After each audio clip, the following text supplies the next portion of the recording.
Good day, dear colleagues.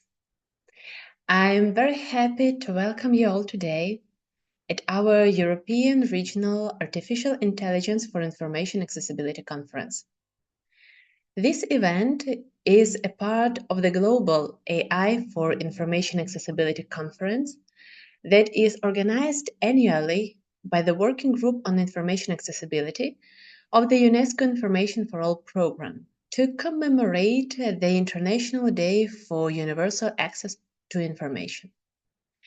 The fifth global conference will take place tomorrow on the GetTheTown platform, and we kindly invite you to register to the event to get acquainted with the presentations of more than 68 plus speakers and to take part in the informal networking. I would like to thank UNESCO Information for All program and the University of Münster for their support of the European Regional AI for Information Accessibility Conference. The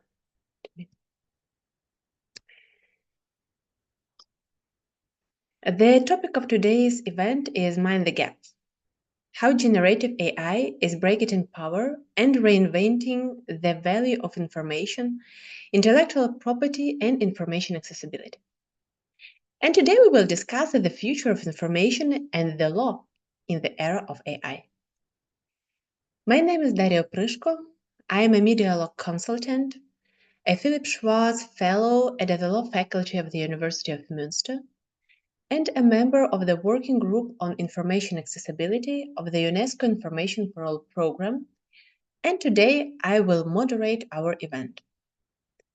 Before we start, I would like to make some organizational comments about the Q&A session.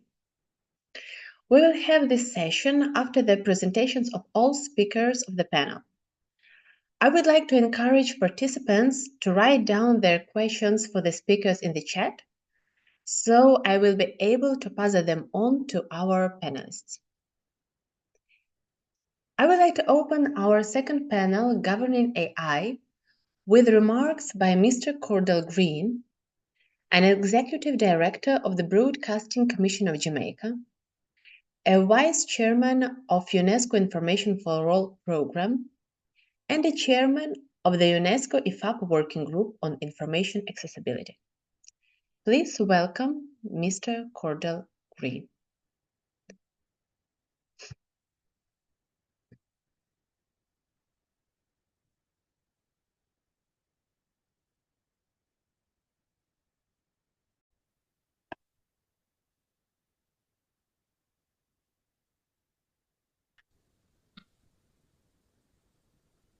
Esteemed ladies and gentlemen, I greet you warmly from Jamaica in your various capacities. We gather at a time when artificial intelligence joins the pantheon of great human inventions that permanently reshape society. The invention of painting, photography, film, etc., is about humans attempting to replicate ourselves and what we observe and experience. Generative artificial intelligence helps us to do the same. In that sense, it is like old wine in a new bottle, except that the scale and scope of its impact are unprecedented.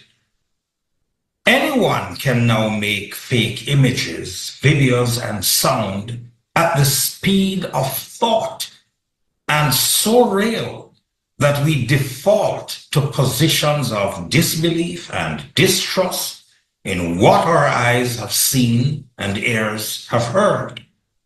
What does it portend for society when we question the truth of a palpable and visceral experience with our child, our child's teacher, our doctor, lawyer, or spouse, when critical information is received from emergency services, such as an immediate evacuation order, or a determinative statement made by a political aspirant on the eve of an election, or when there is breaking news from a trusted news source.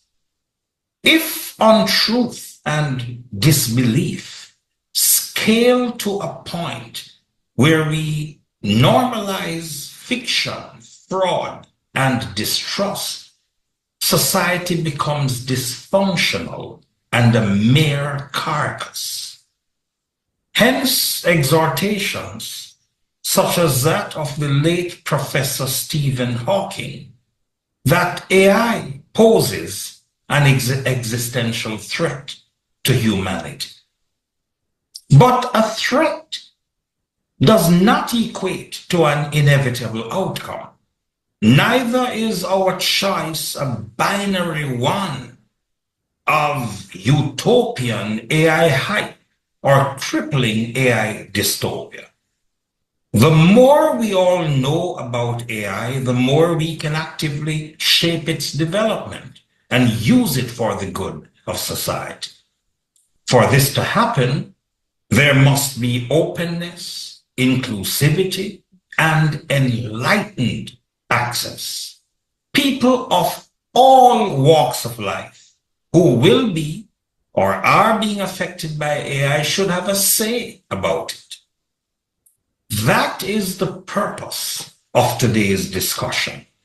It is one of 8 from around the world, culminating on September 28, when we meet on the GatherTown platform for the flagship AI for IA virtual conference with over 68 speakers. All of this information is being made available as part of our collective task to eliminate information asymmetry and write instead, hopefully, a story about human flourishing. Let me conclude by thanking members of the UNESCO IFAC Working Group on Information Accessibility, which I have the pleasure of chairing, the very small band of AI for IA conference organizers from India, Jamaica, UK, Canada, USA, Chile, Ukraine, Germany, China, South Africa, and Botswana, supported by the UNESCO IFAC Secretariat in Paris, the UNESCO Regional Office for Southern Africa, the UNESCO Cluster Office for the Caribbean, the Broadcasting Commission of Jamaica, University of Alberta in Canada, and the Alberta Machine Intelligence Institute. I also join in extending our gratitude to the local organizers and partners of today's satellite panel. See you on the GatherTown platform on Saturday, September 28. Thank you. Megan, big up on yourself.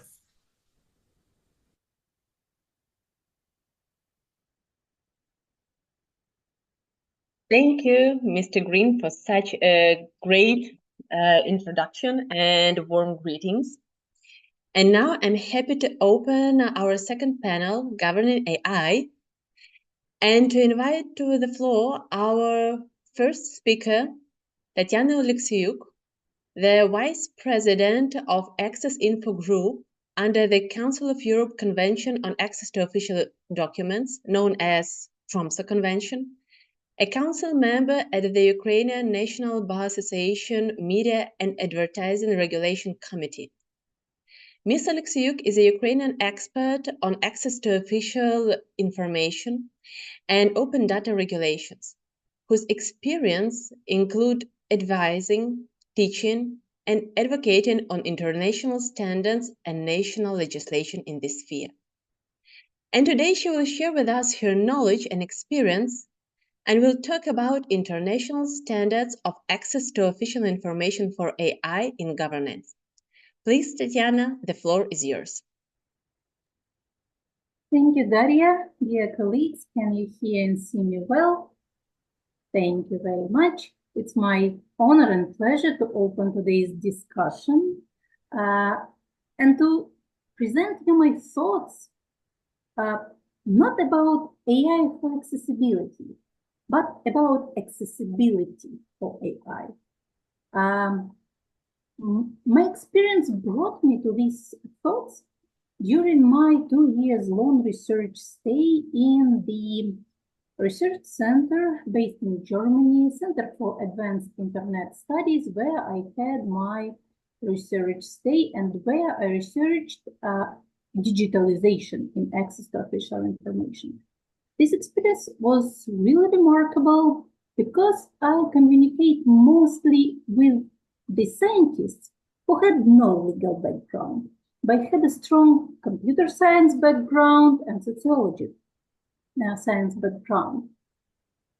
Listening to their weekly colloquiums, I noticed that the main problem in developing AI tools, researching on AI, researching on trustworthiness of AI, of applicability of AI tools, the main problem they faced on is data. And now I can show you several slides to express my findings on how international standards in access to official information can help to create the unified approach, the well-accepted, well-developed approach to the public sector information management to enable application of trustworthy, ethical, effective AI tools. Just a second, let me just a second to share my presentation. Okay, it should work. Yeah, it works. Thank you. When we are talking about data, many scientists, for now I will be talking about scientists firstly, many scientists said that their problem is to find the relevant, well-structured, metadata well-indicated, standardized, accurate and updated, disaggregated data for their research. Some of them reported during their colloquiums that they should even engage the data pools or data owners from, well, countries of developing democracy, as to say, these countries where GDPR does not implicate it, to get the data free from confidential and copyright limitations. But when we look around and try to find these data pools to develop AI, what we first see, big and interesting, of course, data pools are collected by very large online platforms. It's obvious. But at the same time, there are many limitations on confidentiality, many limitations on copyright, and many limitations concerning the accuracy and structure of this data. Because blobs collect these data for their own purposes. And it could be not fair to expect from them to collect data in a way scientists need. But at the same time, we can see a huge amount of data being collected and created by public sector. And it would be great to use these data for developing AI for public good, for developing AI for digital governance, and for many, many purposes. But there is one problem. Not always this data is well structured. There is a long-term history of creating public sector data. And we can observe that many governments create this data, collect this data in a traditional, document-oriented way. But the main achievement we are trying to get is to reorganize a pool of government data in a way it becomes structured, indicated, disaggregated, and ready for AI processing. Well, actually, I dislike the term AI. I prefer machine learning because I believe that in a way the machine learning and neural network process the data, it very much depends on the quality of data first, and the second on the task being set before this machine learning tool. So for now, one of the main problems within the Europe, I can tell about Europe mostly, is to create data pools which are ready for AI processing to produce the trustworthy, the reliable, and the accurate result without any discrimination, without any concerns about ethics. And in my strong belief, the first and the very important instrument we can use for this is so-called Tromsø Convention, the Council of Europe Convention on Access to Official Information. Pardon, access to official data. Sometimes I make this mistake because Council of Europe Convention on Access to Official Documents has kind of an old-fashioned name.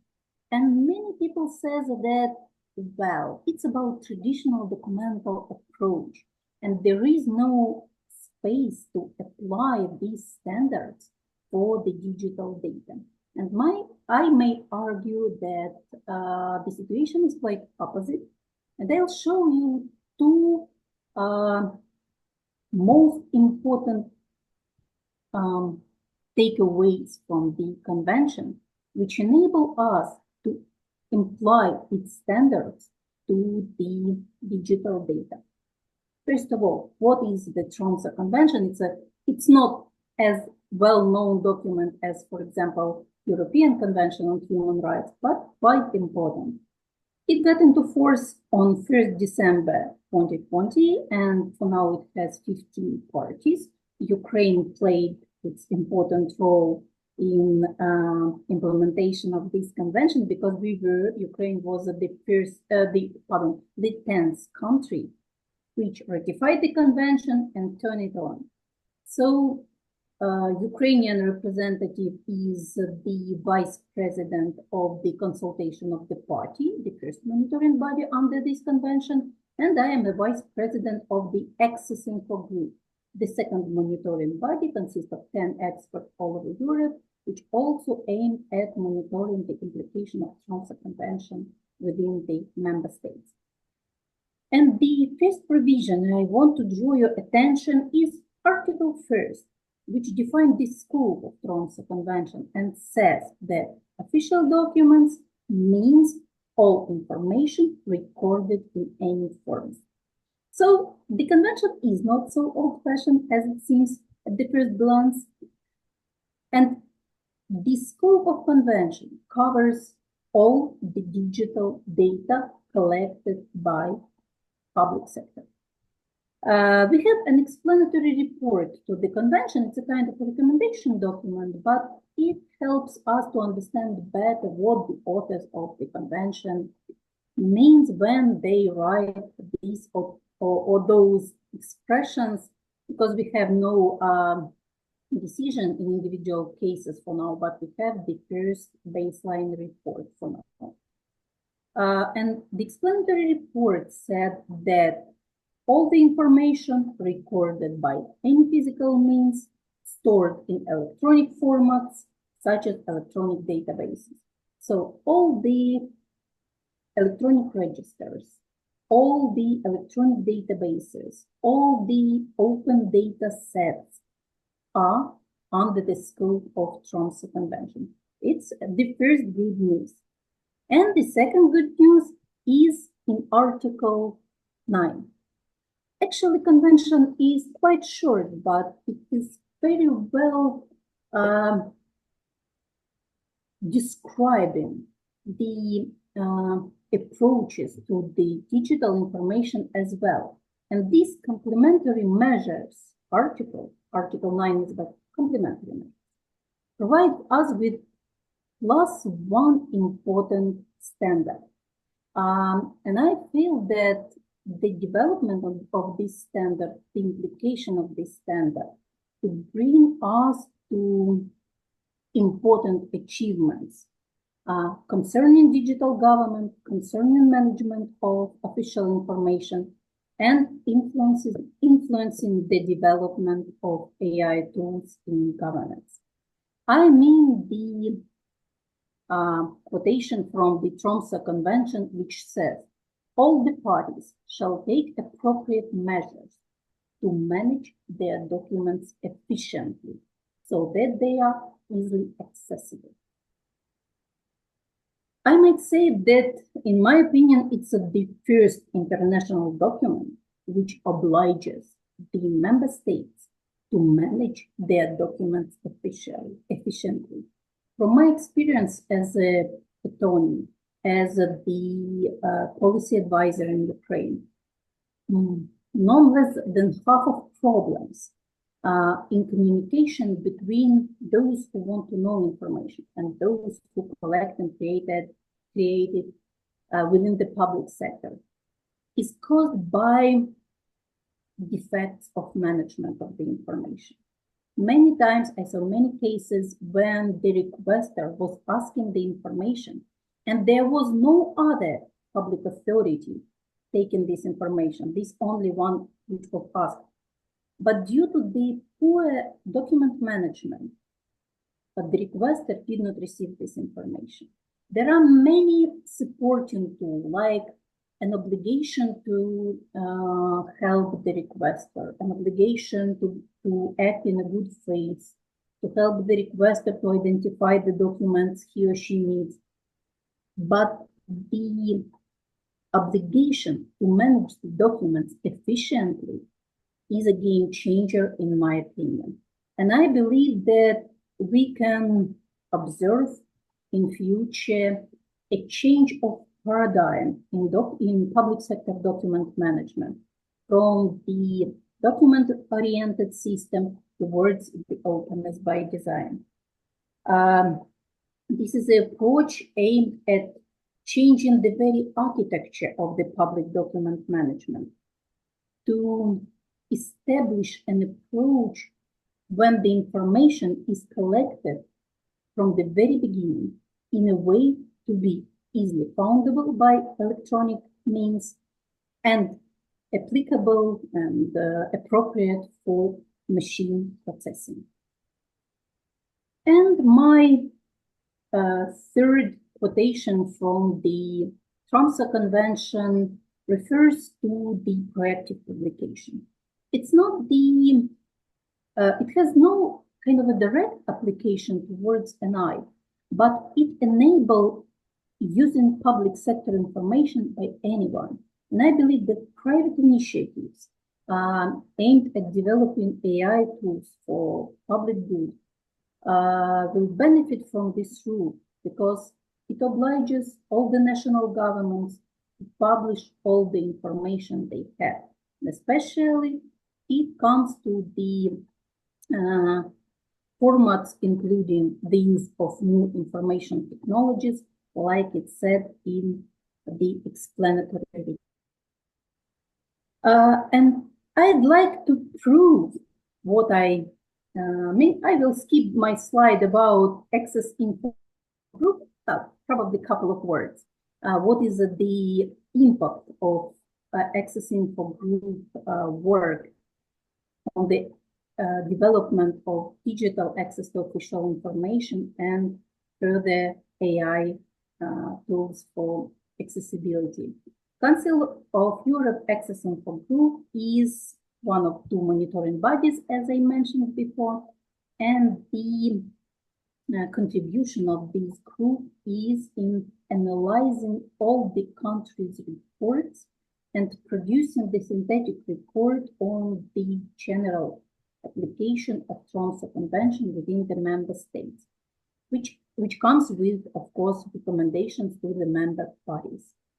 And in this year, we finalized our first baseline report. It took more than 100 pages. It's really huge. So it is divided country by country to make it easier to read.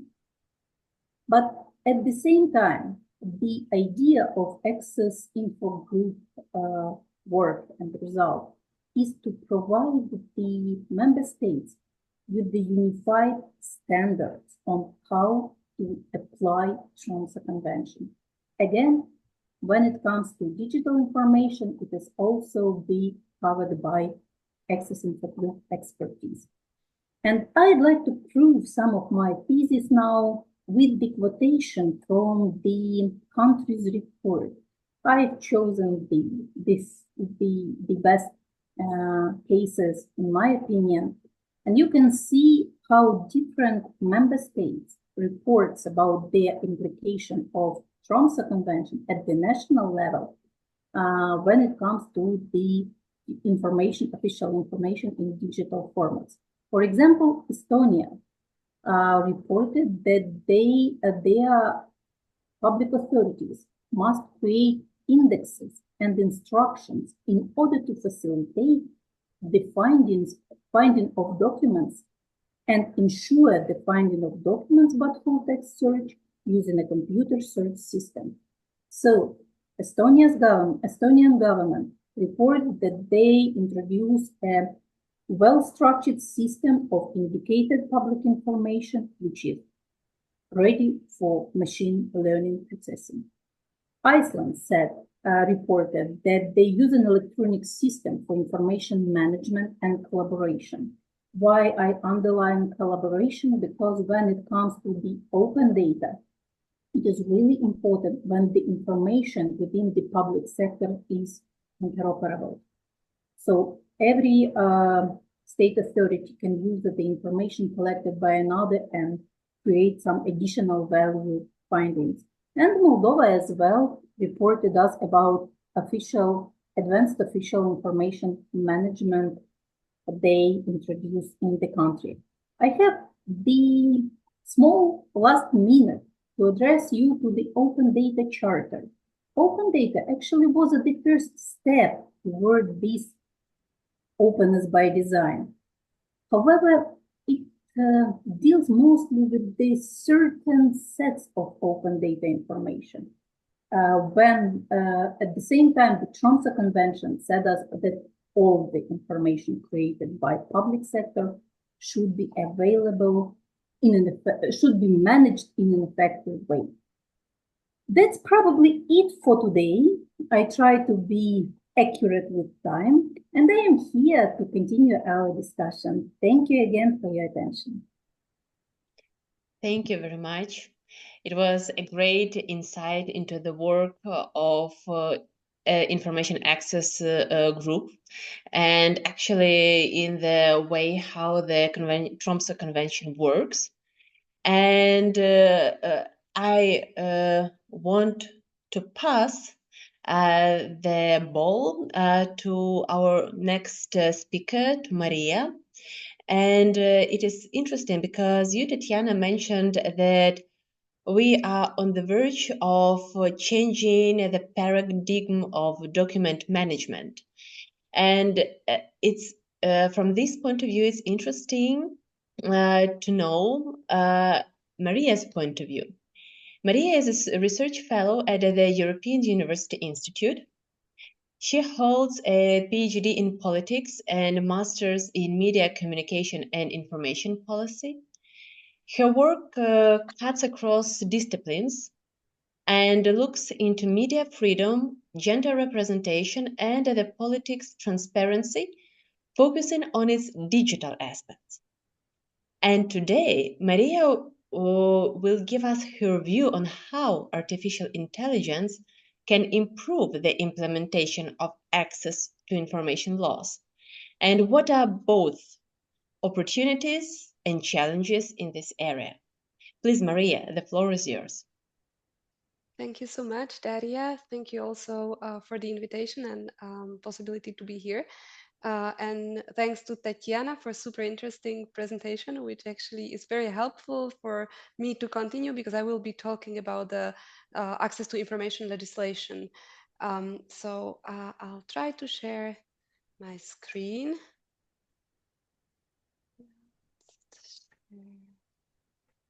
So I hope you are able to see it. Yeah, we can see it. Okay, perfect. So I would like to talk first about access to information before I start talking about AI or machine learning. And I would like to define the term because, as I mentioned, I'm probably very much following up on what Tatiana said in her presentation. In this presentation, I'm not talking about access to information in its broadest sense. So not looking into how AI can be, for instance, used to detect disinformation and misinformation from the facts, but I'm really looking into the very narrow application of access to information, which is access to information legislation. And in this presentation, I'll try to explore how AI can improve citizens' access to information under these laws and how it can aid in the better implementation of such laws in practice. And the one thing I would like to emphasize in this presentation, and I hope to prove my point, is that when we're talking about access to information and AI, um, as for any other technology, I think we really need to approach it as an enabler to achieve a goal, which is access to information. So the technology and AI is not the goal in itself. It basically exists to improve services and people's life. And I think this is something that should guide our decisions towards it. And I'll start very briefly about access to information legislation from a historical perspective, because I think it's something interesting to take into account.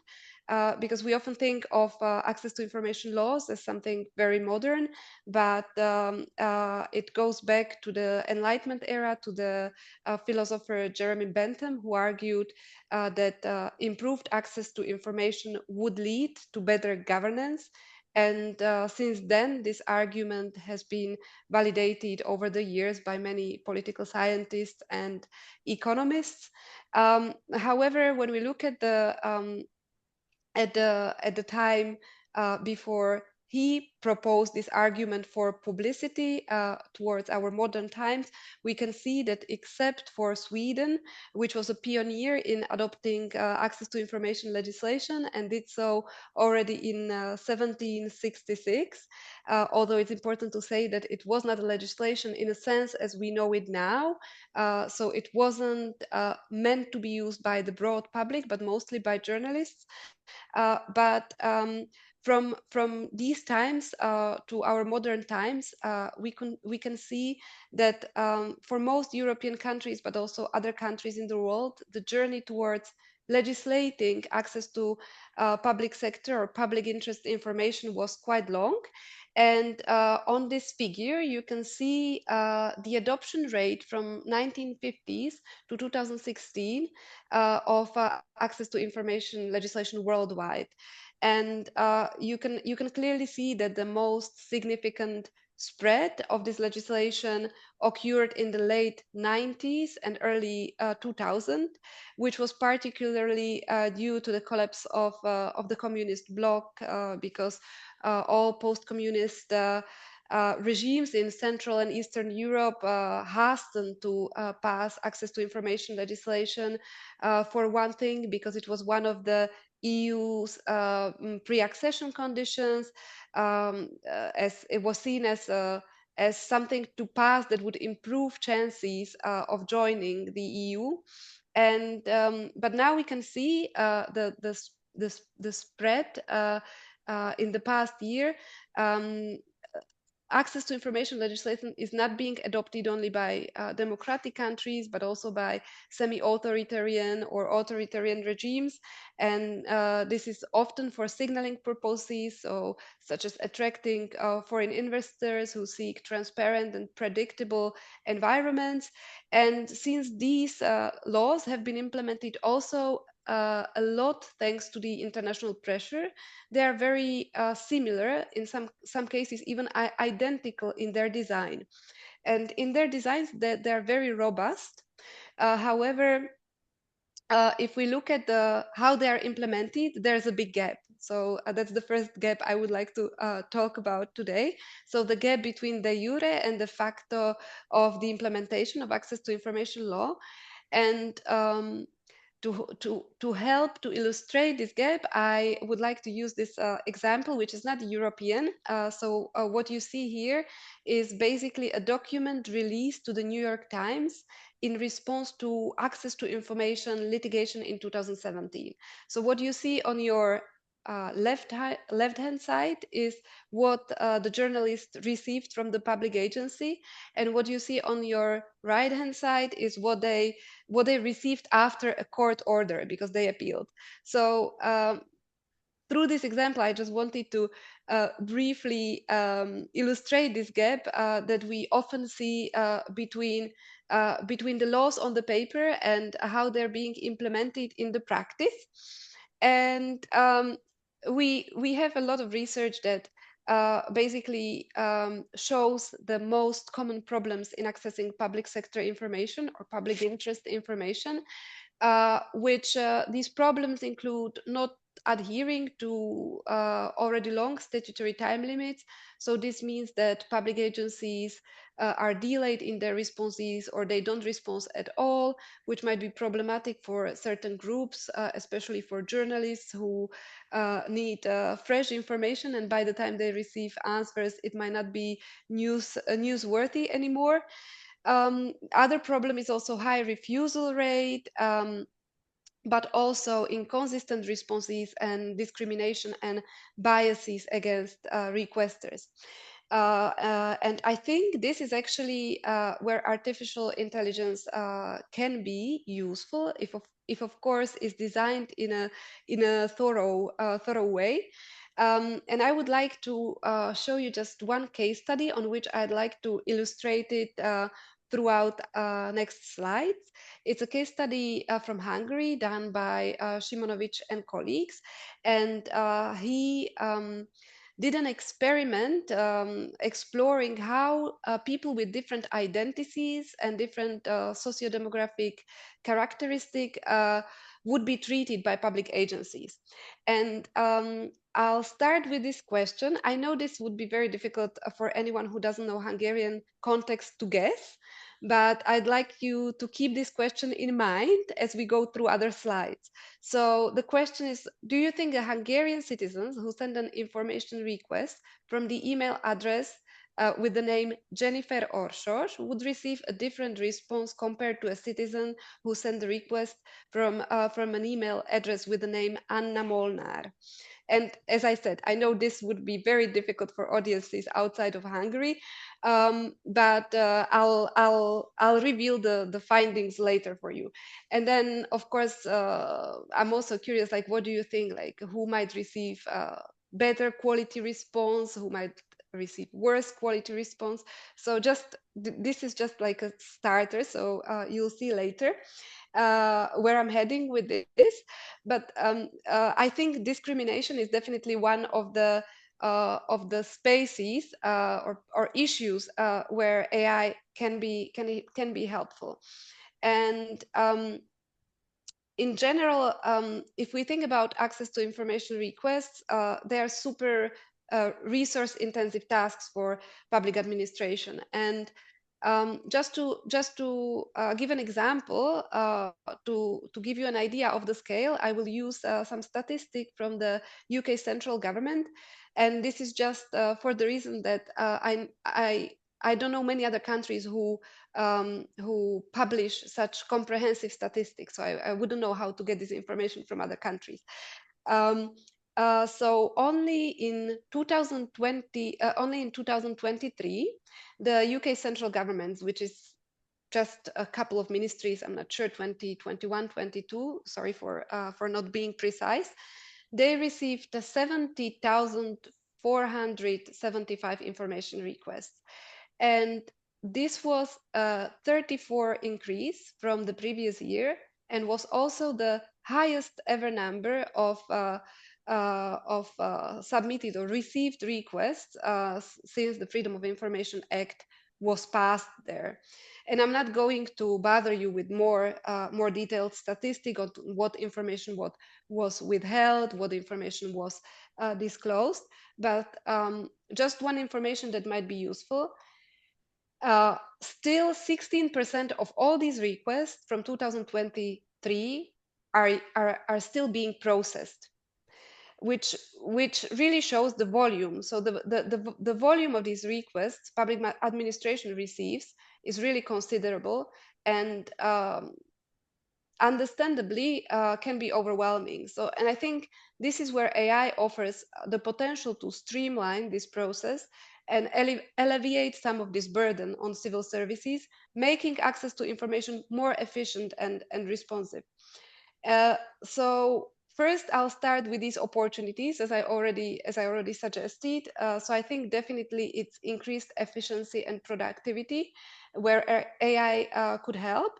Then improved fair treatment, because AI system should be designed to follow predefined algorithms and rules, and I think these can help ensure that basically the same criteria are applied across all decisions sent to requesters.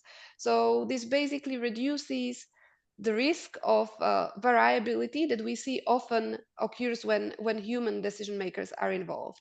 And of course, this might not be always intended. So these might be really like personal biases that are subconscious, but sometimes there are also external pressures, which I think could be limited through the use of AI.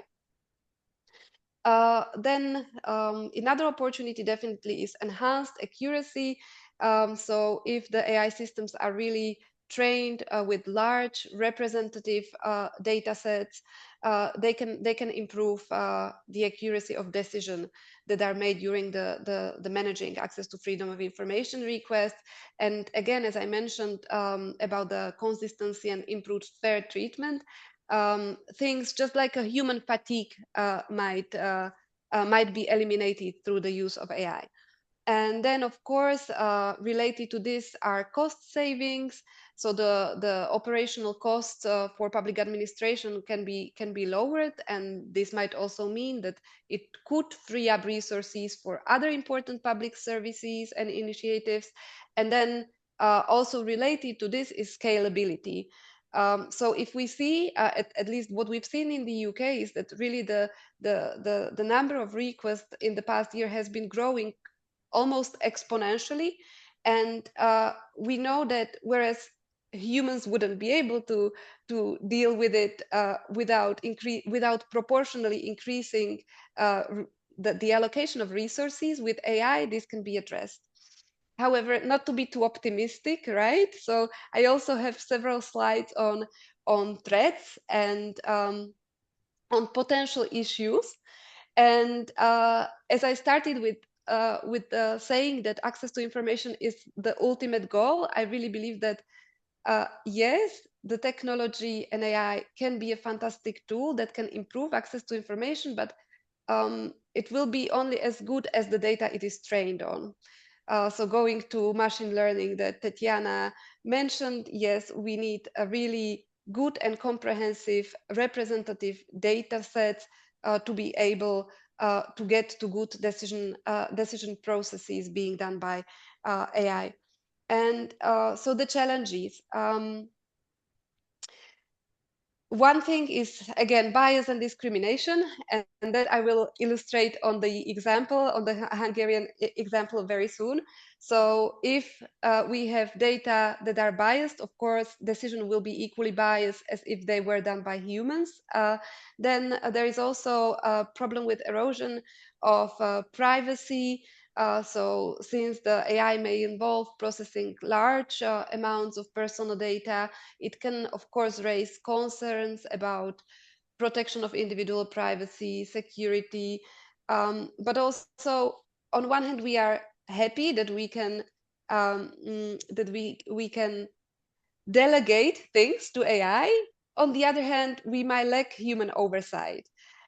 So it might be still important that in this process, and that's just my belief, there will be still this human oversight. I don't know if in the review process, when there are appeals, or even um, in in in the first processing of information requests, but I think it's still needed, and if for nothing else, also for public trust and legitimacy, because I think this can be undermined if people feel that they are being judged by machines rather than humans. So I think it's also something that needs to be well studied. How do people relate to these technologies, and how do they believe that they are legitimate to take these decisions? And then in connection with this legitimacy, another important thing is the issue or the question of accountability.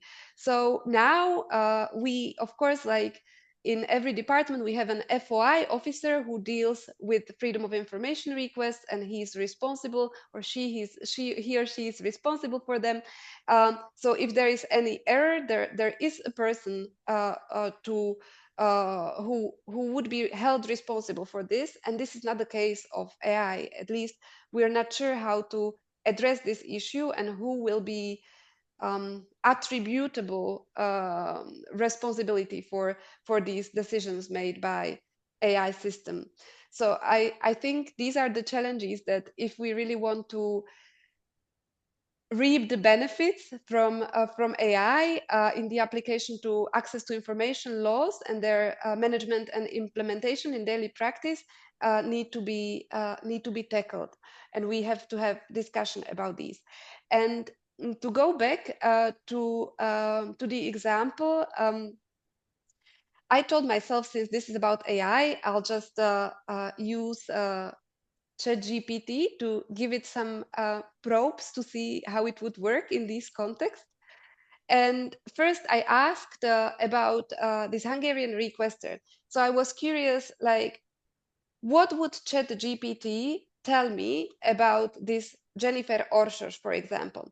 So I asked it to describe her physical appearance, and this is what I got.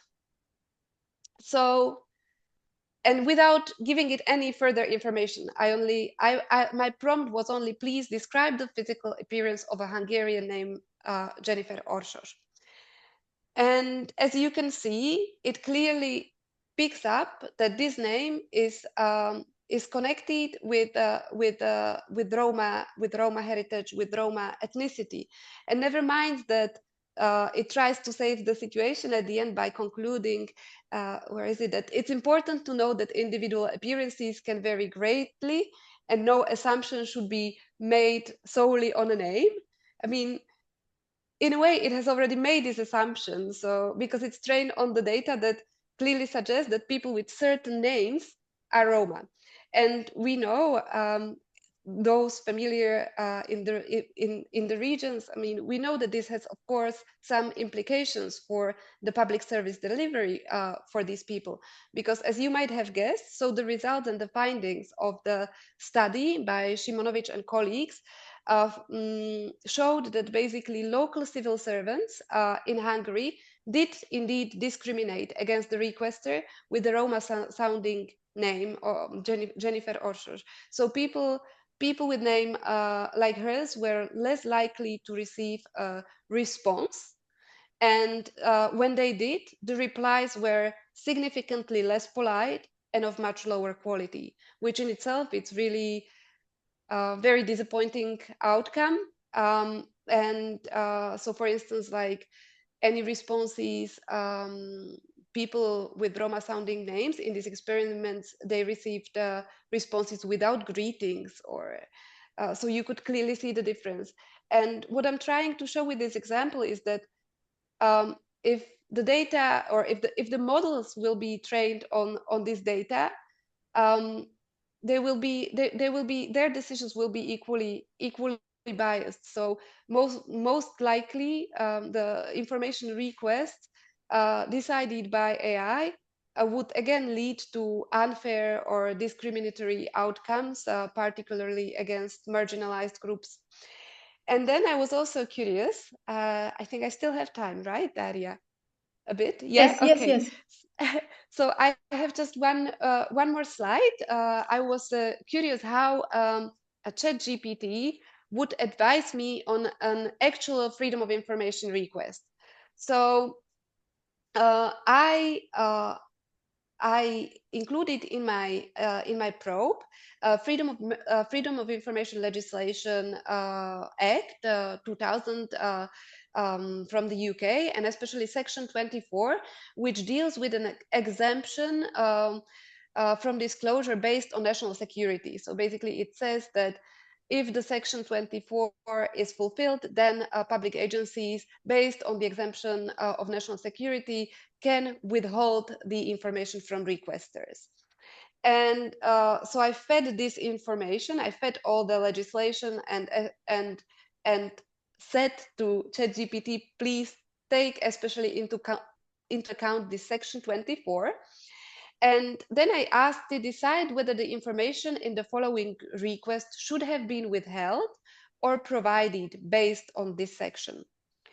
And it was a request sent to the Office of Gas and Electricity Market. I mean, you don't have to worry much about reading it. It basically asks about network and information system incidents notified to the Office of Gas and Electricity Market. I mean, the content is not so important. Just for you to have an idea, I could have taken any other request from the Information Commissioner's office. But what's interesting, when I asked first what was provided by authority. So the authority decided that this information should be fully withheld, and exactly based on this Section 24 that deals with national security. So they argued that it could endanger national security if this information was released to the requester. Also, other section was engaged. And the requester wasn't happy with this answer, so they decided to appeal. So then in the UK, the procedures follows that there's an internal review within the same institution first. So after this internal review, the agency again confirmed the initial decision and said, no, this information should be withheld. Then I asked ChatGPT how he would deal with this information request, and it's a bit careful, so it doesn't give you like a very strict answer. It's yes or no, but it says that it's highly likely that the information could be withheld under this section, as disclosing it might expose vulnerabilities in national infrastructure which could be exploited to compromise national security. And then it offers further explanation or further justification why it could have been withheld. And the interesting thing is, the requester decided that he's not happy with the internal review, and since the UK has information commissioner, he decided to go there and appeal there, and the information commissioner decided complete opposite. So he decided that neither Section 24, the one on national security, is engaged, and he ordered the authority, the agency, to disclose the information fully. And I think this is really it's an exercise. So it was an exercise for fun, but I think it's interesting in a sense how it can show us that AI can really be a great tool, and it has a lot of potential to improve access to information. And by doing so, by streamlining this process that's very resource intensive. In many countries, the laws are really used a lot, not only by activists, journalists, but by citizens. And it has all these potentials, but it really needs to be designed in a very thorough, thoughtful, and careful way for us to reap these benefits and potentials. So I would like to stop here and thank you once again for your time and attention. Thank you, Maria, for such brilliant examples. They are really so that interesting. So I think that we have to a bit rethink about them.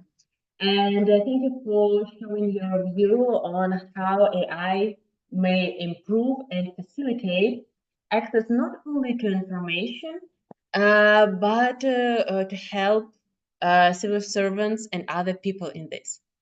But the AI can not only help and facilitate access to information, but to disinformation as well.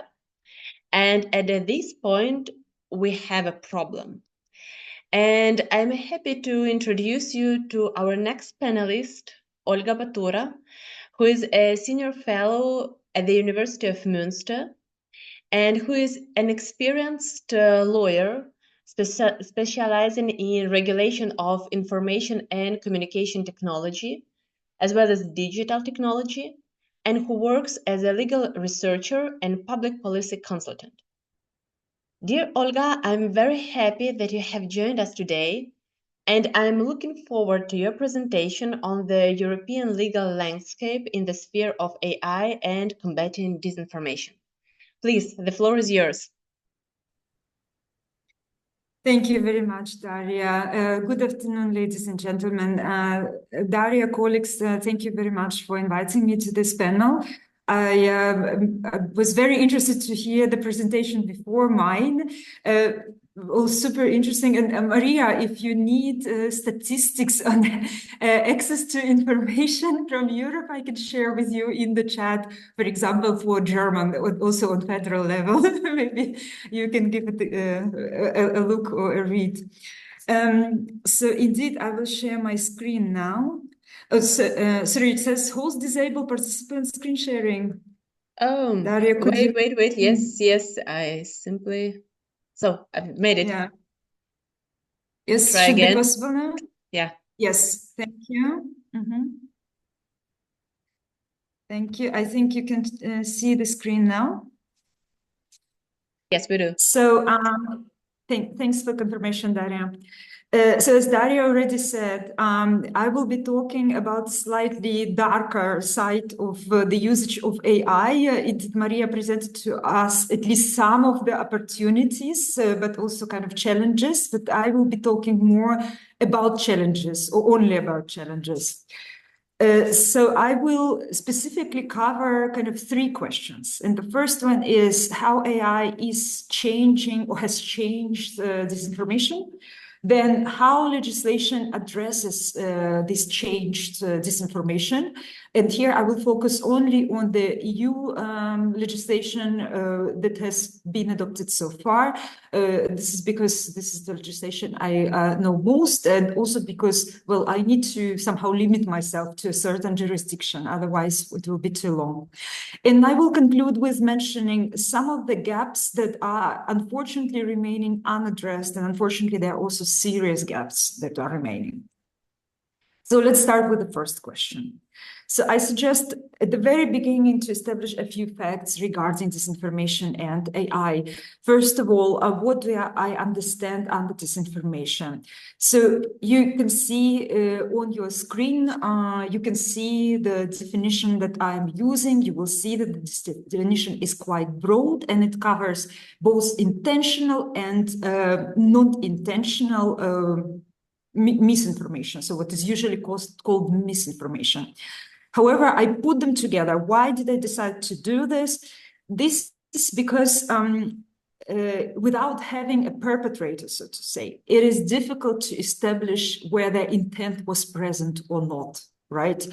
And at the same time, the effect from both intentionally and not intentionally shared Disinformation, unfortunately, is the same. So we actually need to address both by legislation. Secondly, I want to also establish that it's my deep conviction that disinformation is, first of all, an old problem that we are probably not going to get rid of. And secondly, this is not a technological problem. Disinformation has to do with deception, basically convincing people that false facts are true. Hence, it's rather a psychological phenomenon and actually a social phenomenon or social activity. Therefore, we simply must accept the fact that we will not be able to eliminate this disinformation completely, but we can try to limit it somehow. So now let's see then what technology has to do with this. So any technology, as was already mentioned by the previous speaker, is actually enabler. So AI, artificial intelligence, is also an enabler. And any technology affects any human activity in more or less the same way. It increases productivity, it increases efficiency, it improves or increases dissemination, and so on and so forth.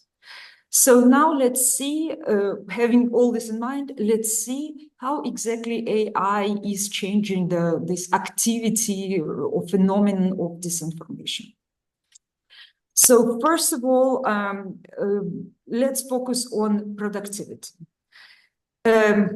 So AI allows to automate production of disinformation fully, sometimes, especially automate production of disinformation, especially generative AI.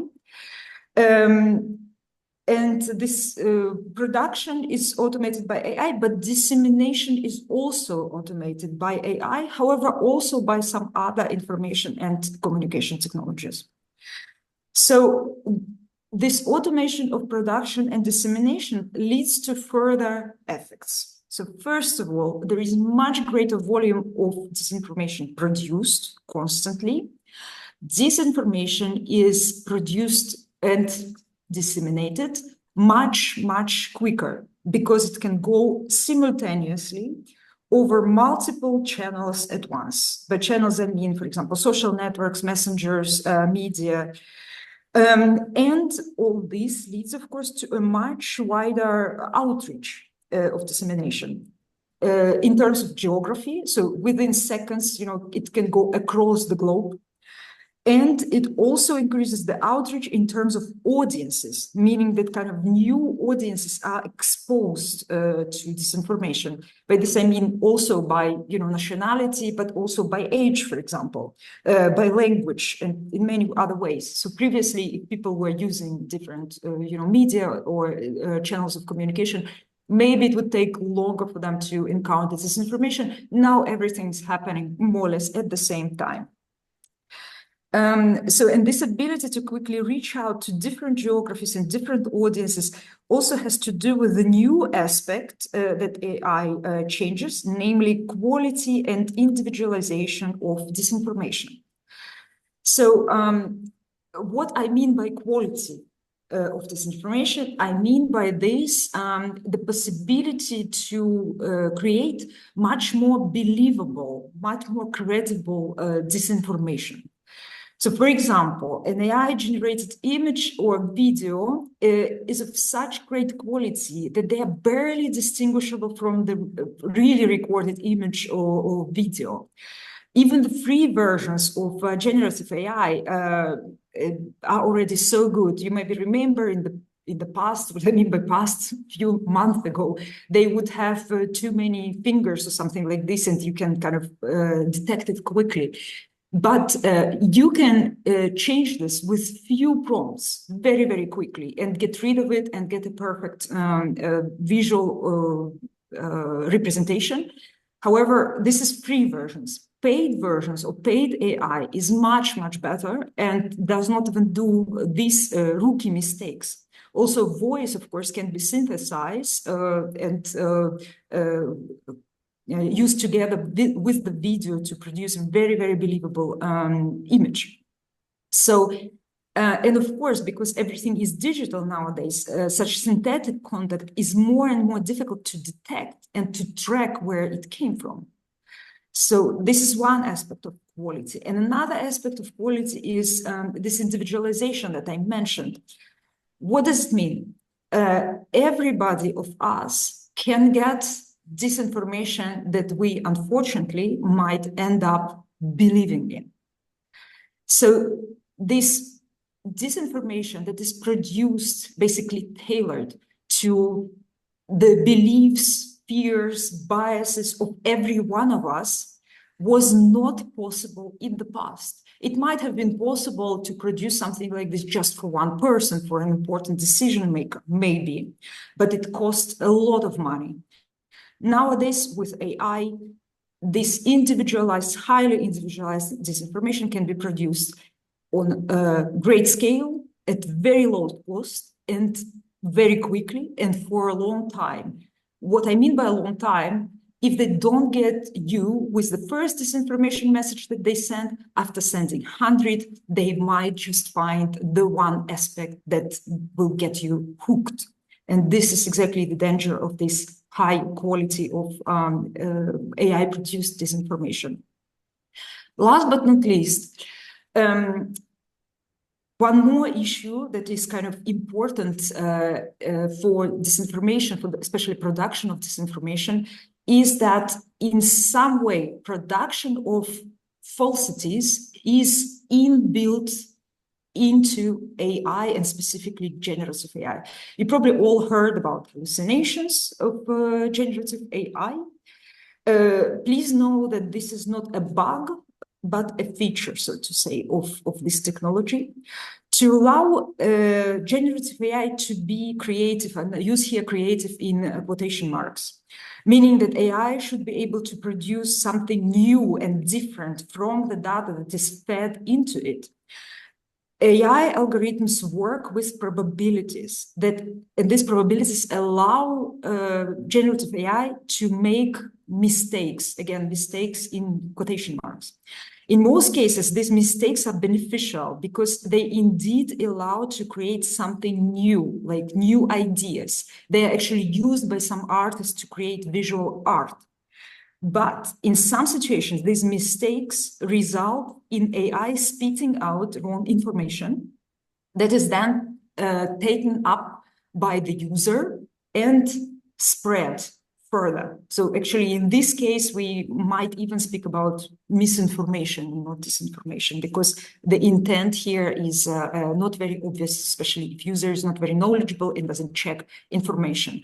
And I want to underscore here this, that the danger of this hallucination is very real, because many people are starting to use generative AI as a search engine, and they don't get a chance, like they use in Google, just to check several sources. The only source of information is then generative AI software, and if they get hallucinations, they may simply get wrong, completely false results.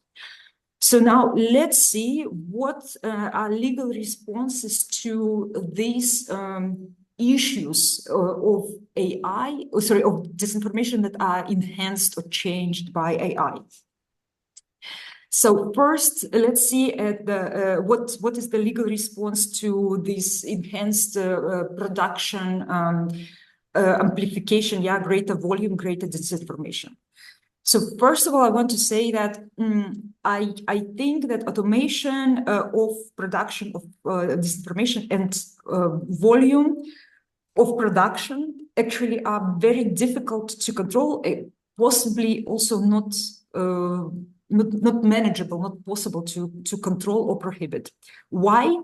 Because to control the production, you have to control the technology itself. You would have to either somehow prohibit or issue, I don't know, very restrictive licenses and constantly manage this. This would be very difficult, considering that the technology is already easily available for free to everyone. Yeah, so it's just, I think we can forget about it. Plus, the technology itself actually has a lot of potential for good. There are so many very beneficial applications. And secondly, why this would be impossible to prohibit or control this automation of production or volume is because malicious producers of this information are very likely to be beyond reach of the governments that want to control it. So this wouldn't work.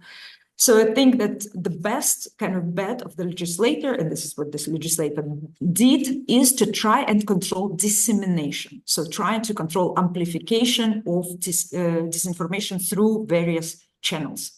And for this, the EU, of course, has actually quite a lot of instruments. Many of them are not new. So you can see on your screens, the first bullet point is Audiovisual Media Services Directive, and also there are a lot of directives, regulations on advertising, on both commercial and political advertising. So all the commercial communication that is shared via media, social networks, is already subject to regulation, which is, of course, very good, because some of the disinformation is, of course, distributed in form of some type of advertising. However, recently we acquired at the EU also a new instrument, the Digital Services Act. You, of course, heard about it, I think. So this Digital Services Act builds on the previous e-commerce directive and takes some of the measures, instruments that were used in the e-commerce directive also to control dissemination of illegal content, as is called there. But disinformation per se, of course, is not an illegal content. However, certain instruments still can be used to kind of control the distribution. For example, there is a notice and take down procedure across several articles. There is a possibility to have trusted flaggers, and platforms need to react to their messages and check the content and take it down, or actually check users of social networks that are distributing harmful content, and the users can be blocked. There is also requirements to the transparency of the recommender systems, and there are special requirements for risk assessment and risk management for very large online platforms and search engines. So the DSA definitely adds more instrument for controlling the dissemination channels. Next, what does the legislation do for or about the quality of this newly produced disinformation? So here we need, of course, to keep in mind that individualization, so this improved quality of disinformation that I talked about, depends strongly on access to the data about the target audience for disinformation. So if I know my audience, I can also produce content for this audience. And for knowing the audience, I need access to the data of this audience that I can analyze, right? And then also, so that I know to whom I distribute, I also need access to this data.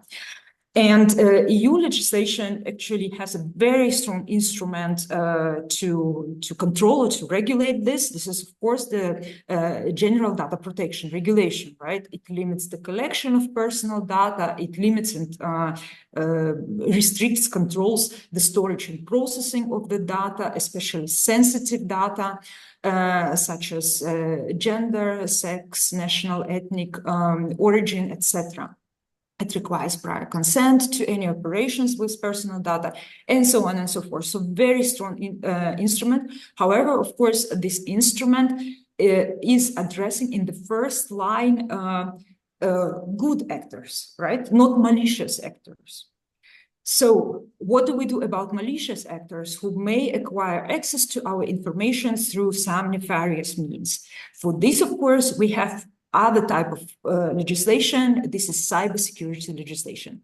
And of this, we also have a lot at the EU level, and actually new acts are being added almost every year.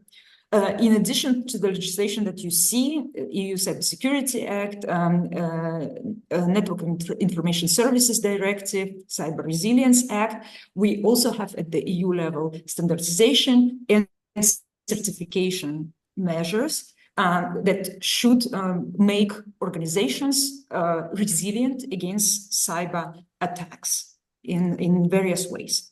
So kind of we can see here, okay, our data and access to it is being protected quite efficiently, we hope, so that the individualization either cannot happen at all or only on a smaller scale. Last but not least, but what do we do with this great, quality of AI images that they are so believable, right? That they are that we are not able to distinguish between them and actual images.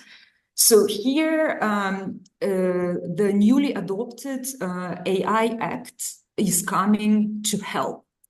So AI Act has a provision that is called transparency requirements, and it requires that providers of AI systems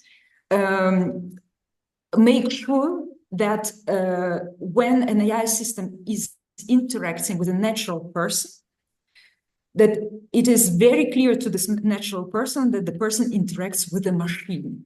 Right? So here, kind of this deception moment is removed, that the person is speaking to another person.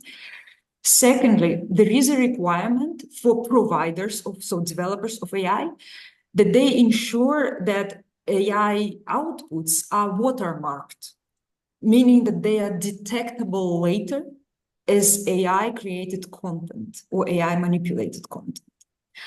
And last but not least, if images are produced with the help of AI by AI users, the users must disclose that the image was AI generated or manipulated.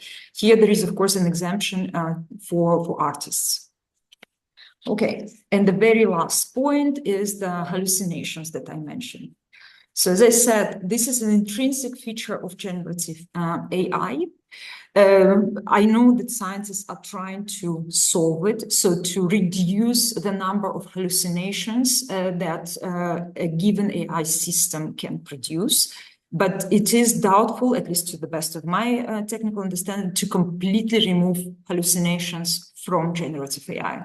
So what can we do as a legislator then against it?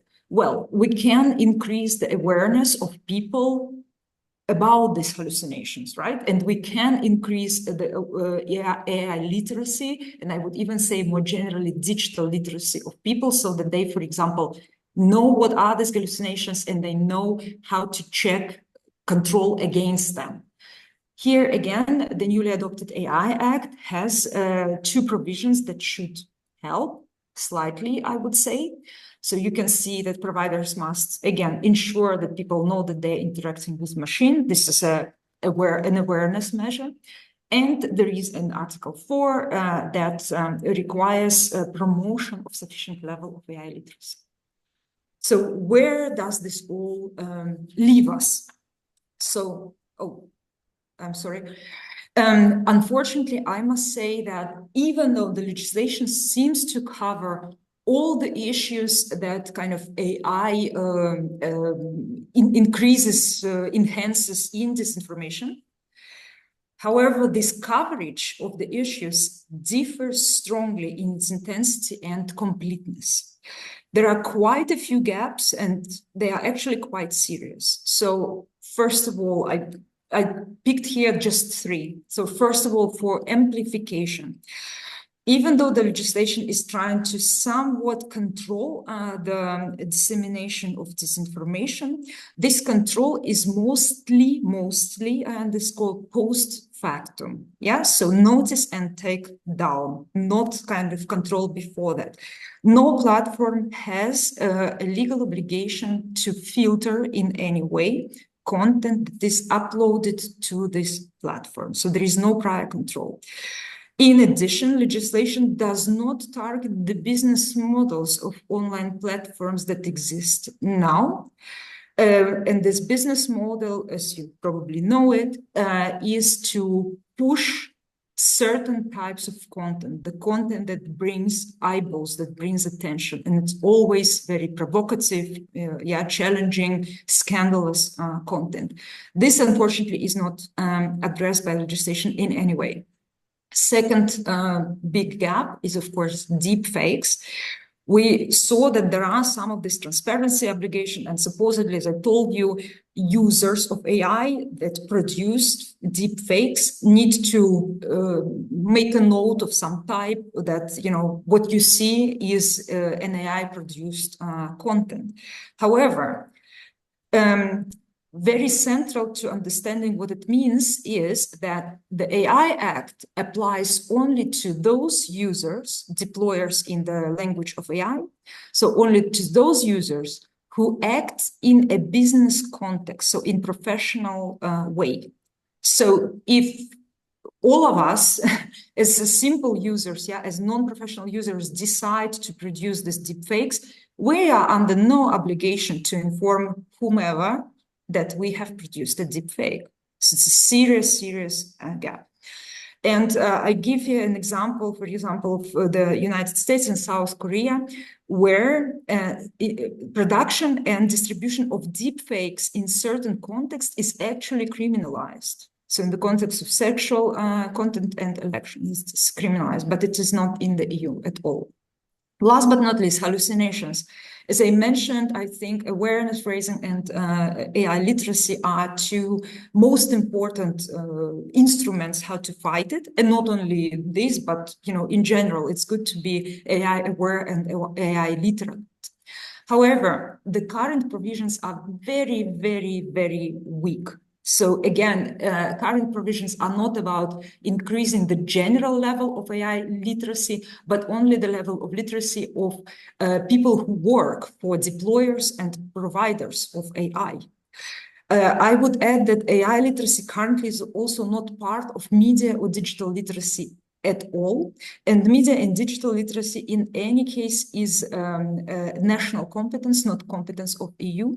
And it is treated very different at the national level. In some countries, it is not part of school curriculum. And it is simply not taught to children. Not speaking about other populations, which are also important to teach. So I will end here, sorry, on this slightly pessimistic note, and I hope that the next presenter would be more uplifting.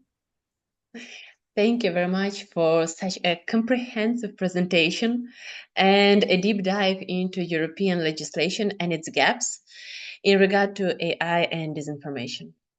And yes, we continue with our next speaker, Victoria Wojcicka, an engaged legal consultant on AI development direction under the Ministry of Digital Transformation of Ukraine. Today, Victoria will share with us insights in regard to the challenges and problems that Ukraine is facing in the context of AI and access to information, as well as will tell us how the Ministry of Digital Transformation responds to them. Dear Victoria, the floor is yours. Thank you so much, Daria, for inviting me here. It's an honor to present Ukrainian approach to AI regulation. And without further ado, I will share my screen and start the presentation.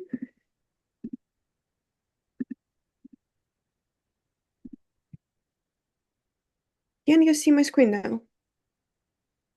Yes, we do. Perfect. So as for the introduction, I would like to share a few facts about Ukraine. So first of all, it's ranked top 2 in Central and Eastern Europe for the number of IT specialists.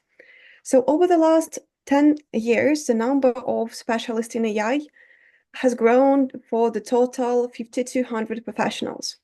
We also have over 240 companies in the field of AI. Ukraine is a home to such world-known AI startups as Grammarly, Preply, People AI. Also, as for the educational side, we have 42 universities in Ukraine, which offer 106 specialization programs in AI. I would also like to guide you through the approach that we have chosen, which is a bottom-up approach. And by bottom-up approach, we mean that we will start by creating non-legislative instruments and initiatives, and only then we will move to an adoption of a special law on artificial intelligence. So basically, the whole process is divided into 2 stages. And for the first stage, which is preparatory, it involves such tools as a sandbox AI human right impact assessment methodology, AI labeling tools, as well as soft law tools such as voluntary code of conduct and general sectoral recommendation. An important element for this first stage is also creating a responsible AI center of excellence, where all tools will be collected and integrated. However, we remain aware that new tools as well as new challenges will appear in the nearest future. This is why we'd like to highlight that this tool is not an exclusive set, but rather a starting set.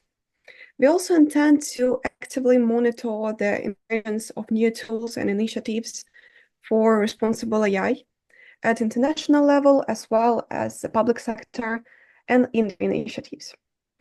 We expect that these tools will prepare domestic business to enter EU markets as well as the global market, because business could use voluntary code of conduct as well as recommendation, tap the main principles, and after that, test the product within the sandbox, which is based in EU regulation for artificial intelligence. And the final step will be to implement AI Act. We would like also to highlight that the sphere of defense is stayed beyond the regulation. While implementing our approach during full-scale invasion of Russian Federation, we remain aware of the importance of developing innovative solutions to repel aggression. Thus, we leave the defense AI system out of sphere of regulation. This is due to both national interests of the state and a real state of affairs in the security sector. Restricting use of AI in the field of defense at this level of the norms and national legislation will only put our country in less favorable position compared to the aggressor who does not implement the regulation. With that being said, let me move to the analysis of particular instruments we have created.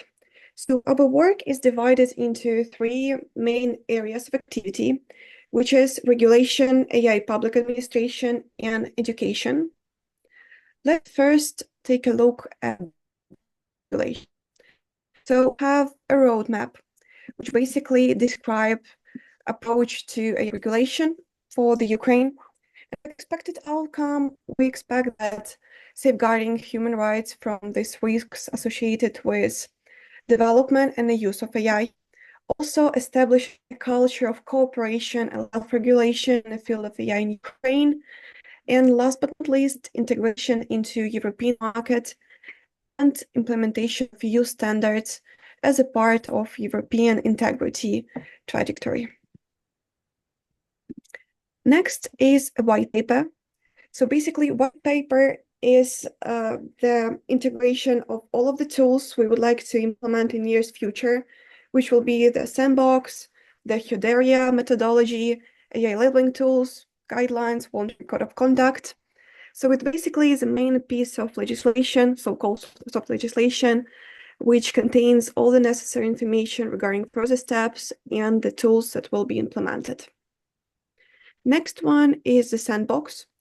Basically, it's an initiative which will contribute to increasing Ukrainian investment attractiveness, because that will provide a safe environment to test the product with respect to European regulations. Next one is Hudaria, which basically is an assessment which allows business to rethink their approaches and processes if posing a risk to the society as a whole or to the product. It also will provide the state with understanding as to the landscape of AI products on the market based to the risks. Next one is AI labeling tools, which will basically help to identify possible biases, improve fairness, and make sure that AI models are more predictable and also that they are used within the design scope of the application. Next one is voluntary code of conduct. We already make some steps to make it happen. So last week we had the meeting with AI companies which signed the declaration and delegated the lawyers to work further on the voluntary code of conduct. So basically, code of conduct is the main event of the self-regulation, which will ensure the fairness, protect human rights, and build the public trust. Next section is recommendation. We have already published few, which is recommendation for journalists, for schools, as well as recommendation for advertising and PR. Within this regulation, we provided the guidelines for the responsible use of AI systems in advertising markets. Also, we determined the approach to responsible ethics and effective use of AI system in school, as well as the decreasing fever risks of producing and spreading fakes and discrimination within the recommendation for journalists. We also have few recommendations in plan that we are currently working on. This is a general recommendation for developers, which will delve into the associated risks, ethical aspects, and how to deal with them from a technical perspective. We are also working on recommendation on AI and intellectual property, which will provide the interaction between the intellectual property based on the recommendation from World Intellectual Property Organization and the current Ukrainian legislation. Also, we have recommendation for lawyers and for higher education, which will also enable to ensure ethical and effective use of AI systems. Next one is Responsible AI Center, which will basically be the website or so-called online platform where all these tools and recommendation will be gathered.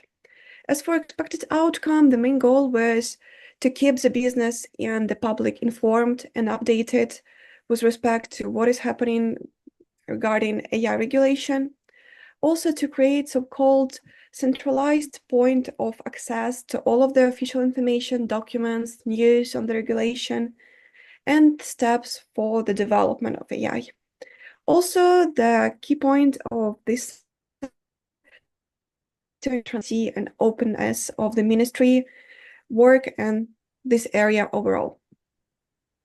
Next one, which is really connected to the topic of disinformation, is the initiative of Trusted Flaggers.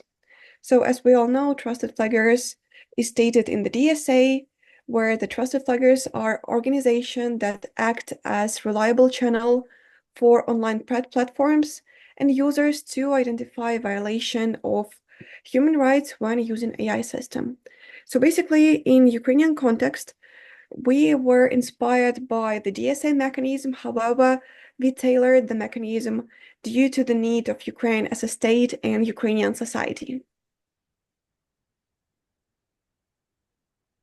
I would like also to comment a bit more on this topic, as it is quite an essential one. So for the user, the main benefit will be that they will have one reliable channel to send the complaints, and other partners, NGO, will take a further look on their complaint and then go to the platform. This mechanism ensures that the complaints will be indeed resolved and ensure the better protection of users' interests. Next sector is AI in a public administration. I would be quite brief on this one. So government BI is basically the idea behind this is establishing the system that will analyze, monitor, and evaluate the consequences of managerial decisions. It will be based on primary data that reflect the statistics and analytics of social events and the phenomena and predictions, the likelihood of various events occurring. So basically, the main idea behind the government BI is to enhance decision-making effectiveness in the public sector by establishing this intelligence system in the sphere of government business. Next one, as it was already mentioned, is AI Center of Excellence. As it was mentioned during the second slide, it will be the place where all the documents, all the tools will be integrated, and it basically will be the main platform to keep the business and society updated. Next one is AI-powered translation for the government. So together with the stakeholders, we are currently developing an AI solution to ensure the better translation of European legislation in the digital context. So there will be three main goals: the translation of European legislation to Ukrainian, second one, the translation of Ukrainian legislation to English, and last but not least is increasing the efficiency of civil servants carrying out the digital expertise. And the last sector for today is education and AI. So currently we had a few initiatives in this regard. First one was the Teens in AI. There was a hackathon which was partnered with the Acorn Aspirations. And for the first time, Ukraine took the first place among 45 countries. Second initiative was Adobe and Content Authenticity Initiative, which was basically a workshop on content authenticity for Ukrainian audience, which received more than 100 applications. Another one was collaboration with higher educational institution. So basically to ensure that students receive enough information and ensure that the specialization in AI is tailored to the needs and the challenges. We are actively collaborating with the Ukrainian University as well as the National University of Singapore to share experience and build collaborative relationship. And the last slide for today regarding the educational perspectives. This summer, we held the summer school AI for Defense, Drone Security and Disinformation, where we had more than 10 teams delving into the topics of disinformation, building hard and software for drones and other defense tools. Another track is glossary of AI terms.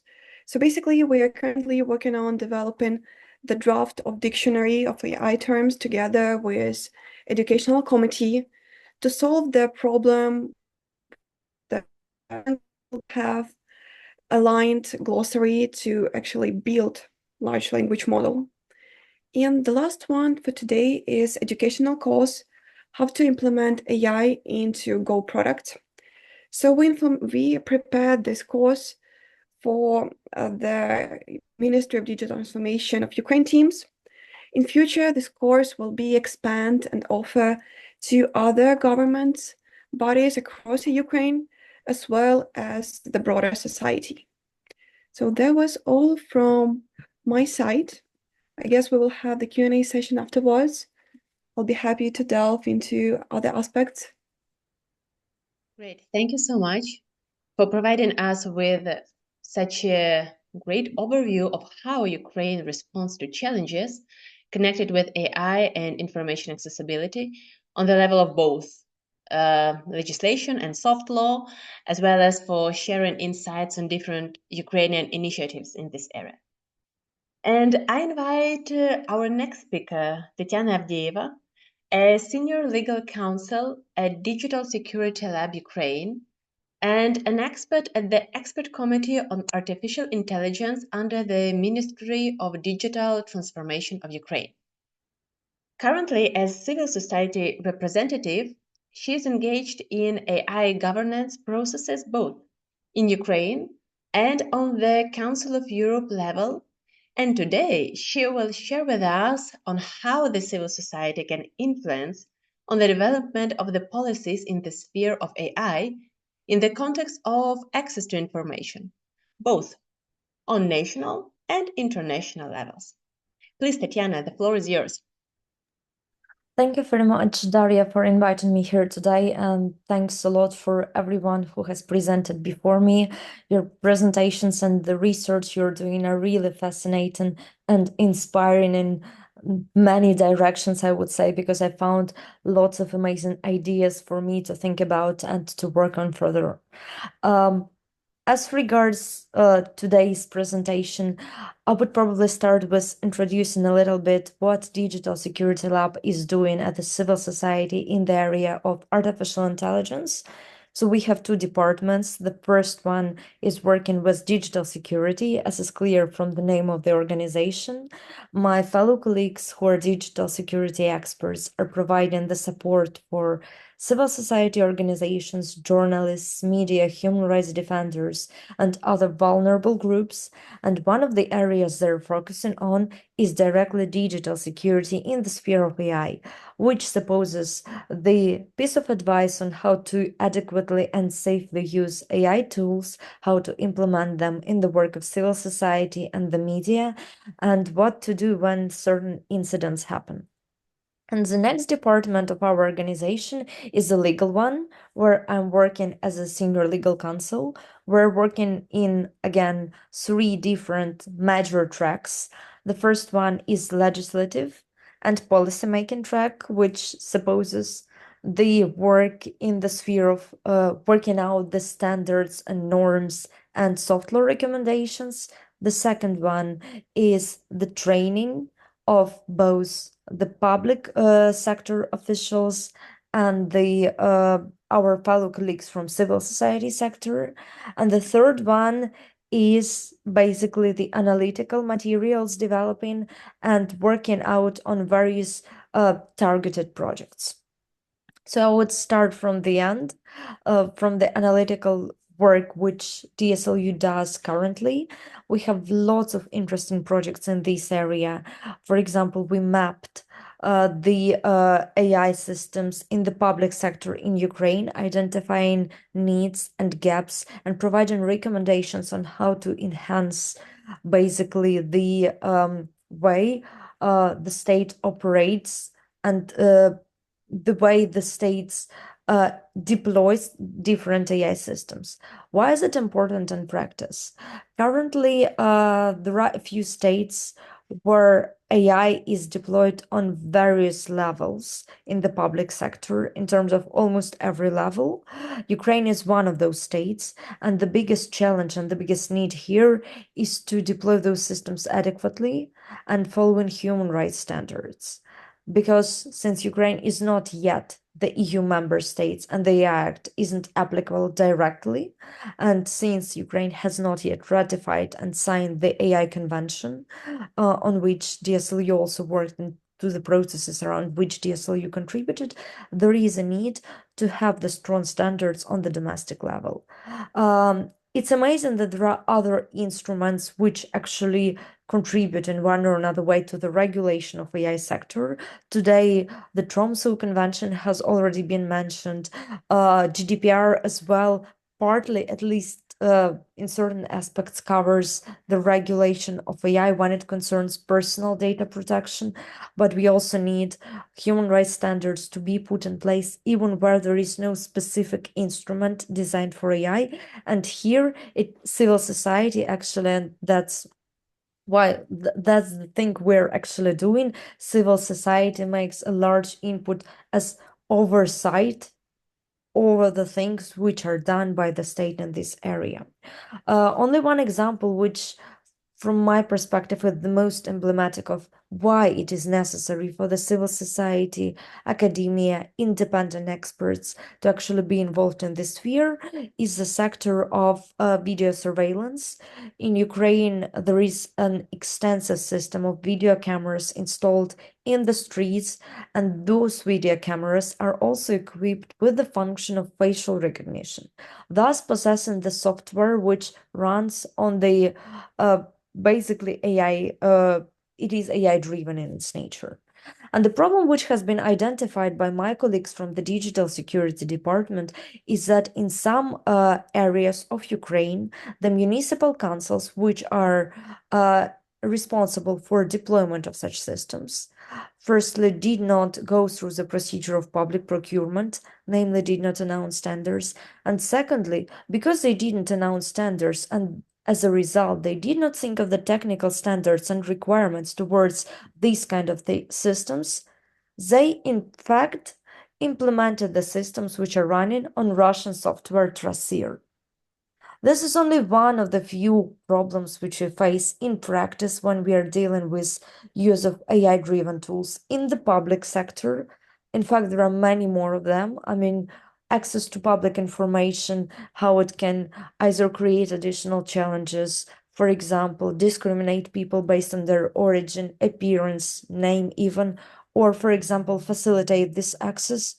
Disinformation, which is a very relevant issue for Ukrainian context in particular because of the backdrop of the ongoing armed conflict, because of the evacuation processes, because of the attempts to destabilize the situation through the deep fakes shared about public officials, about the leads of the military sector, about the volunteers as well who are collecting funds to support Ukrainian army, to support children suffering from war, and many other sectors of vulnerable and marginalized groups currently. But there is also the problem of establishing the general framework, and that is one of the biggest challenges. And that is why I wanted to talk today a little bit more, not about the very peculiar things, but rather about the visionary in the sector of AI. In case we are developing the framework for particular issues, I have already mentioned GDPR. There are certain attempts to regulate disinformation. For example, the very well-known code on enhanced code on disinformation on the level of the EU. We are working in the very targeted direction. But when it concerns development of AI and deployment of AI systems, we also need to think about the general framework. For example, one of the frameworks which Daria has already mentioned while introducing me was the Framework Convention on Artificial Intelligence and Human Rights, Democracy and the Rule of Law, which was developed within the auspice of the Council of Europe. This convention is important because it, comparing to the EU AI Act, which is limited geographically to the countries which are members of the EU, this convention invites many states outside the borders of the Council of Europe to sign and ratify. Civil society has actively participated in those processes, and also we are very sad about the final outcome because it still did not include many important things which were intended to be put on the table. For example, it did not strongly advocate for inclusion of the private sector. It didn't cover national security issues. So, I mean, there are many things which have to be taken into account. We still think that it is a good first step and that states need to be proactive in how they ratify this convention and how they implement its provisions. For example, by submitting declarations extending the scope of the convention from the obligatory public sector to also cover the private sector, basically private industry, and also enforce the standards which are put in the convention to all the actors who are involved in the AI development and deployment on different stages, to also ensure that national security issues are covered. And again, it is important to bear in mind that many states currently, unfortunately, are trying to substitute national security issues by the national defense clauses, saying that national defense is the exclusive competence of the states. Therefore, we will not go in that direction. Here we can agree that national defense shall be left to the margin of appreciation. But when it concerns national security, it goes far beyond purely the defense and I would say even military issues. It also concerns the things when people are stopped at the border and they're checked, their identity is verified. again, by using facial recognition tools, for example, iris recognition tools, and many other very intrusive instruments. And in such cases, it is particularly necessary to ensure human rights and related standards, namely democracy, the rule of law, the rights of the third generation, and whatsoever. So here, what civil society shall do, from my opinion, and from the stance of DSLU and our partner organizations, for example, with whom we have worked in the Council of Europe, CAI, namely Committee on AI Development, the Convention, is that it is the task of the civil society as well to oversee how the states are implementing those standards and how general human rights standards transposed into the AI sphere. It also concerned the access to public information, especially in the states who, for example, not yet ratified Tromsø Convention, who have their domestic standards in the area of access to public information, and who are trying to understand how adequately adjust those standards to the emerging technologies. Because we all understand that it is very difficult to develop the instrument which will be super detailed in the understanding of it will provide the very step-by-step guidance on how to approach those technologies, because the technology develops. I mean, 3 years ago, only few of us have talked about the artificial intelligence and challenges posed by it.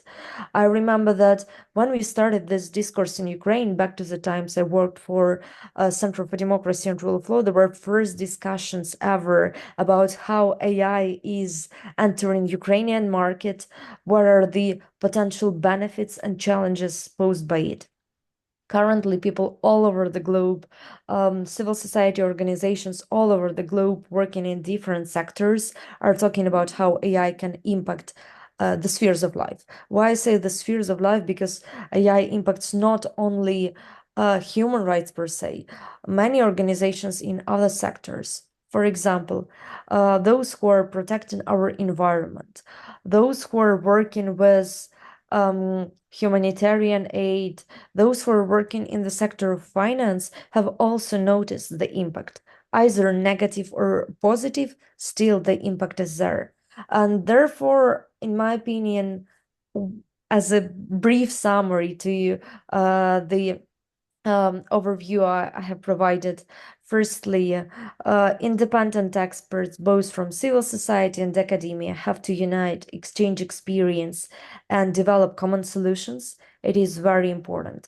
It is also very important to be involved into international action, and I'm very grateful to the organizers of today's session for providing the possibility to actually discuss the experience of people with different backgrounds and working in different countries, because it enables us to identify the challenges and at some points even exchange the possible solutions which can be implemented on the domestic level.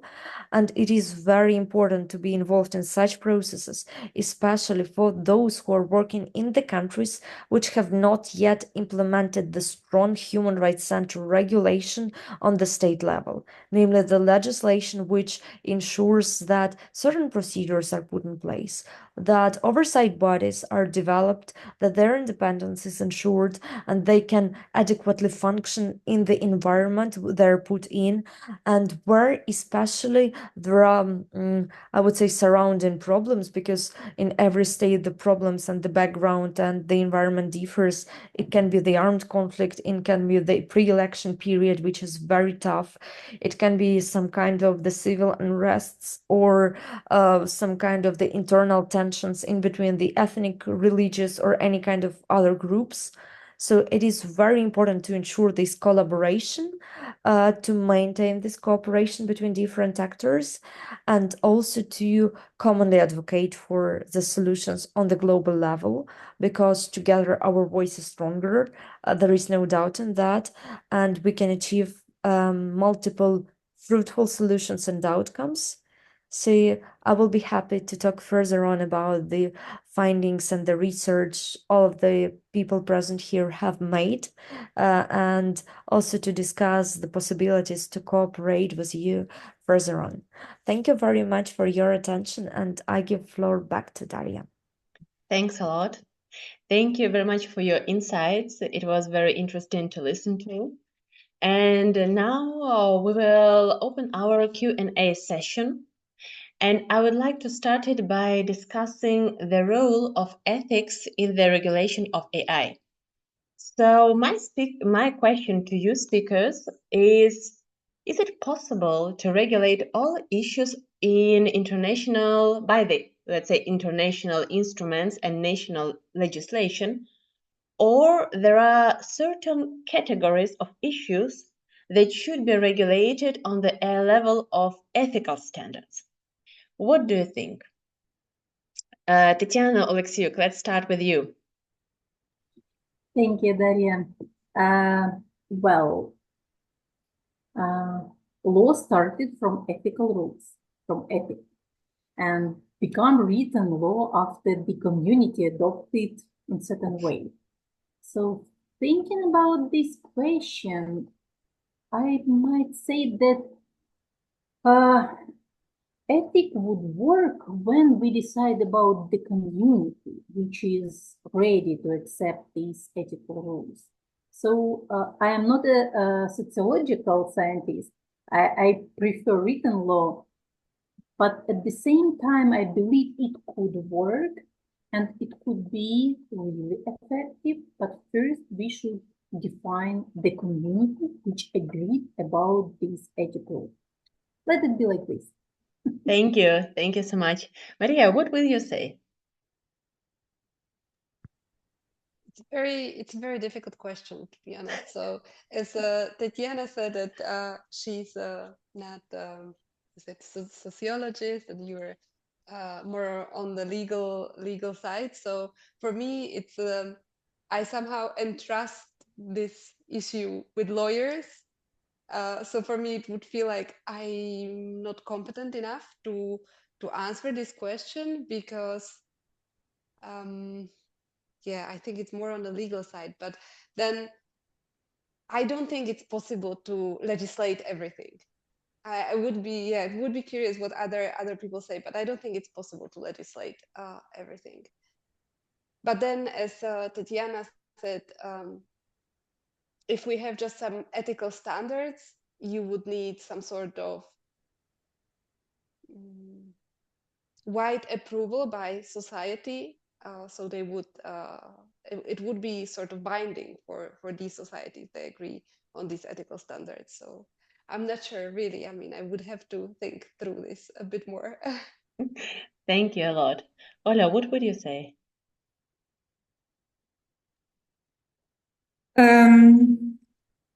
So I kind of agree and disagree with the previous speakers in the sense that my view on law is different. I think law and ethics are two different phenomena. They are definitely related. So there are ethical laws for sure, but there are also unethical laws. And ethics is usually related to moral principles of a specific person.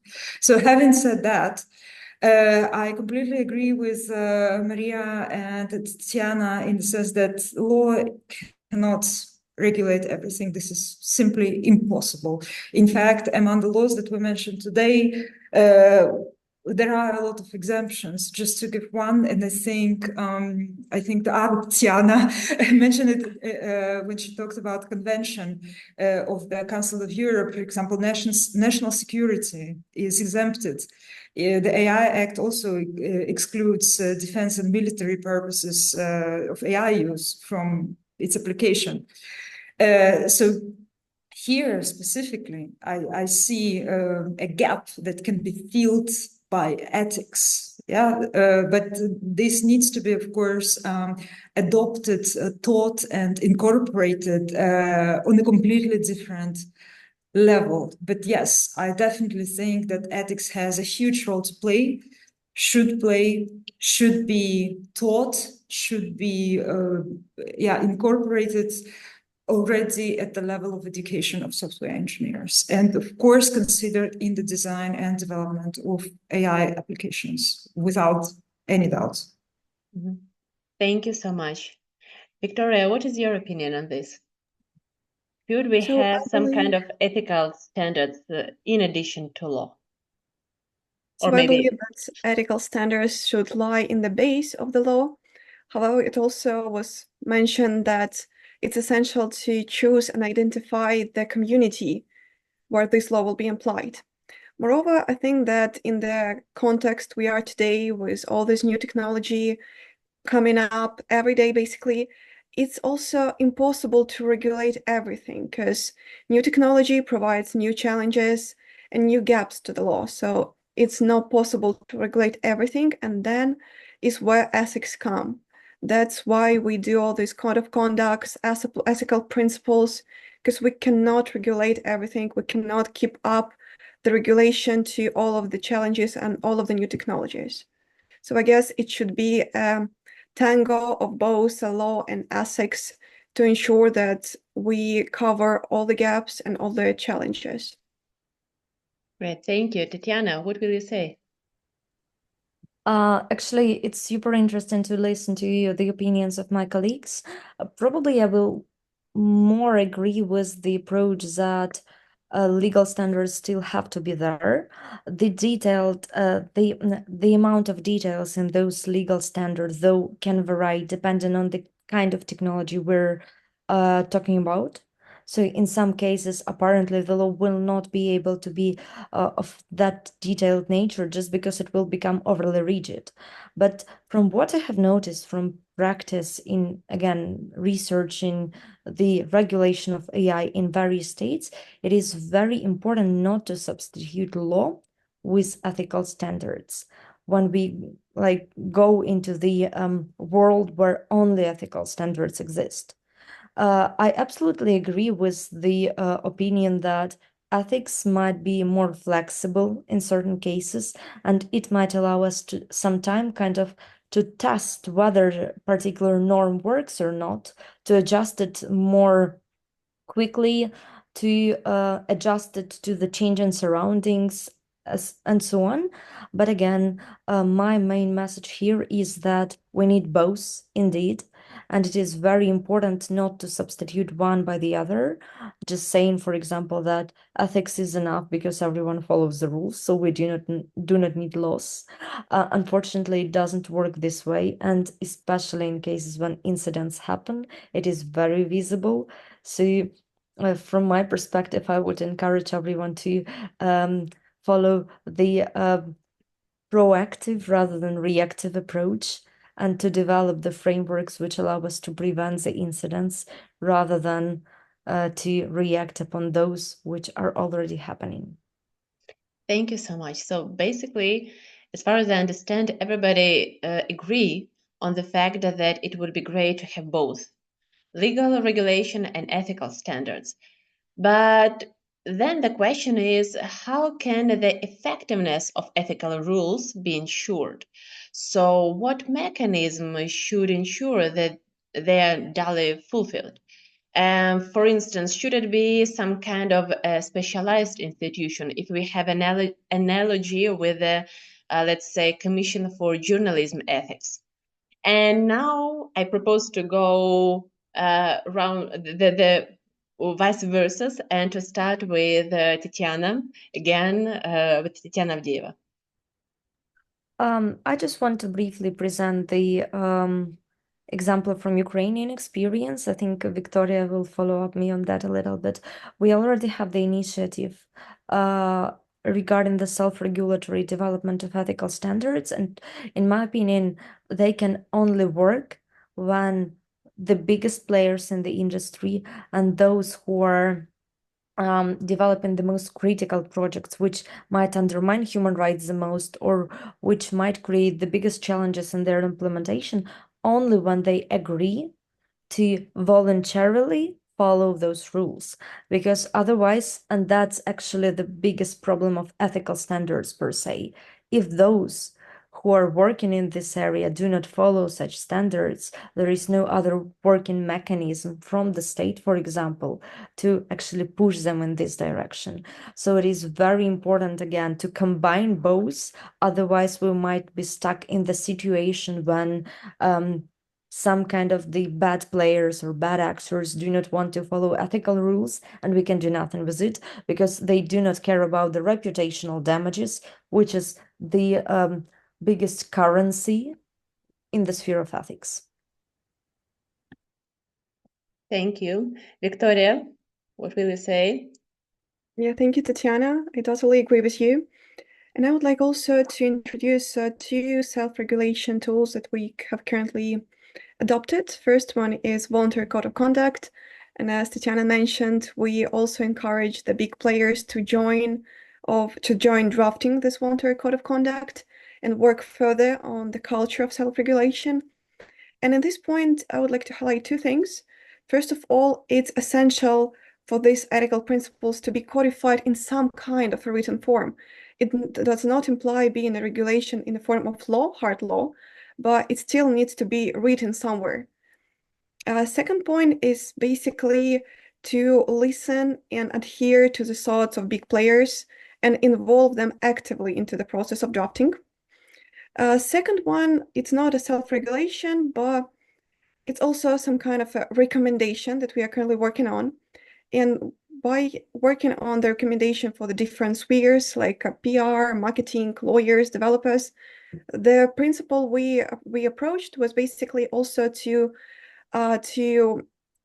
join our forces, our knowledge with the big players and make this not like the ministry created like set of recommendation, but with a collaboration with business, we created the recommendation, which basically also serves as the gathering of ethicals and legal rules as a combination to foster the co-regulation, self-regulation instruments.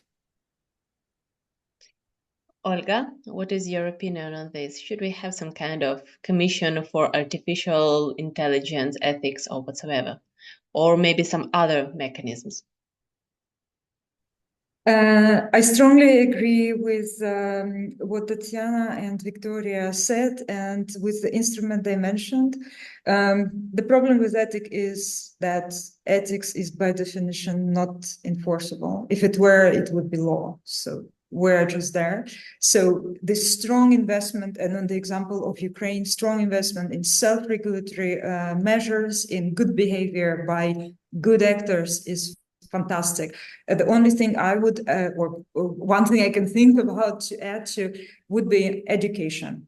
Education, raising awareness. So education for those who are the young AI developers at universities, etc. But for those who are active, trainings, etc. So this would be my addition to that. Mm-hmm. Maria, what would you say? I think it's important, but thinking about, I'm maybe a bit more skeptical on the self-regulation side, thinking just about the things like New Year resolutions. Yeah, no, I think I probably would agree with Olga when she said like the way how this could be tackled is through education, and that would mean also through education of people developing AI models, but also general public. So I think that's the way. Mm-hmm. Thank you. Tatiana, share your opinion on this. Thank you, Daria. I will make a final words, yeah. The most important words are already sounded. I mean education, cooperation, raising awareness, recommendations, and standards. And I completely agree with them. And I may add that monitoring and audits are also important for implementing ethical standards. But where I started, where I finished, when we are talking about ethical standards, We are talking about community which agree about these standards. AI exists in much global context, and ethical standards may vary from community to community. So we should be sure that there is no cheating when it comes to ethical standards. But I believe in good faith, and I believe that overregulation is much worse than underregulation. That's why I vote for ethical standards, for self-regulation bodies, and for keeping an eye how it works. Thank you. Thank you so much. Dear speakers, dear participants, we run out of time, and our panel, as well as the European Regional AI for AI conference, came to an end. And I would like to express my huge gratitude to all contributors of the event for their brilliant presentations, exciting examples, for their time and valuable expertise that they have shared with us today.